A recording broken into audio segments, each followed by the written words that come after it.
All right, so now here's another one that I wanted to leave alone, but you know what? My producer was right. It's just too sexy. Listen to what the speaker just said about the president of these United States. And he's not saying that what Epstein did is a hoax. It's a terrible, unspeakable evil. He believes that himself. When he first heard the rumor, he kicked him out of Mar-a-Lago. He was an FBI informant to try to take this stuff down. The president knows and has great sympathy for the women who have suffered these unspeakable harms. Did he just say the president's an FBI snitch? Pete? Pretty much. Chris, the president is a chameleon. Hold on, Pete, did you hear what I just said? Did you just hear that the president was a CI for the FBI? You know, talk about deep state. Pete, did I just hear what I thought I heard? That's the first time I've seen or heard it in its entirety. And you want to say, well, if that's the case, Mr. Speaker and Mr. President, why didn't you just say this from the very beginning? But right. You just touched on it, Chris. The deep state. Let's play along. Let's say it's true. Would President Trump want to say that he was working along with the quote-unquote deep state? That in and of itself could be damaging to his political reputation. So I'm curious to see where this goes. As Jesus said, snitches get stitches. Jesus Look, I mean, he did turn over some tables, Chris. Now that he did do. He did. He did. He let the money changers have it. He let the money changers have it. You know, he did. Go ahead, Nina. Let me tell you what matters about this. I mean, the president is a chameleon. This is just, he is some kind of special and the world is not ready.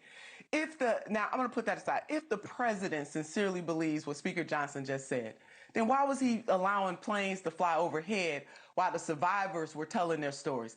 Why doesn't the president just simply say to those women who were young girls at the time that I feel your pain? You know, take a page out of President Bill Clinton's book.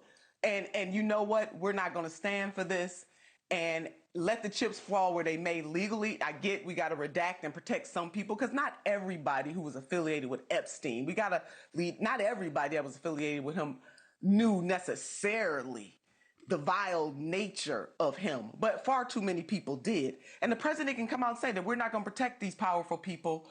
I'm standing with you. I see you. I hear you. Yeah.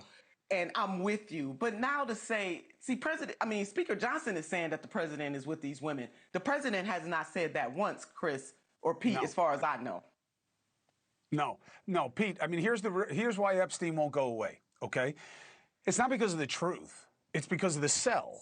And you made it a boogeyman. You made it a function of bringing down the rich and powerful, who it turns out don't just have more money, but they are into eating babies, or or whatever stupid mythologies were sold at the time. And you said you'd be transparent.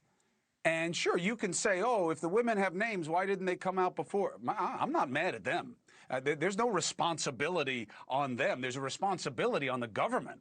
And you campaigned on transparency, and you consistently screw us about it. UAPs, Kennedy, Dr. King, and now this.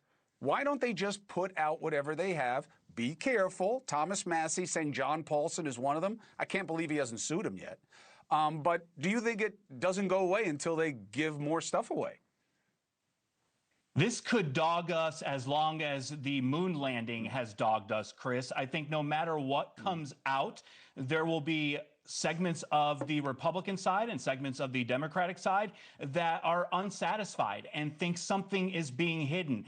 I will tell you, I have never been a fan of this. I want justice for those survivors, but the whole Epstein story itself is infuriating to me because there are people who believe that government is only competent when it comes to conspiracies, that somehow they can execute these extravagant conspiracies without leaks, without anybody knowing what's going on, but they somehow can't run Obamacare or Social Security effectively and efficiently. It makes no sense to me. Yeah, we got to be very careful about attacking what sustains us in this society. We love pulling at the threads, but that's why I have you guys to speak reasonably about things. And Nina Turner, you do that 10 times out of 10. Pete Seat, you too. Thank you very much for being about what's best for all of us, not just some of us. Thank you for watching. Subscribe below and download our NewsNation app right now on your phone, and you will get fact-based, unbiased news for all Americans.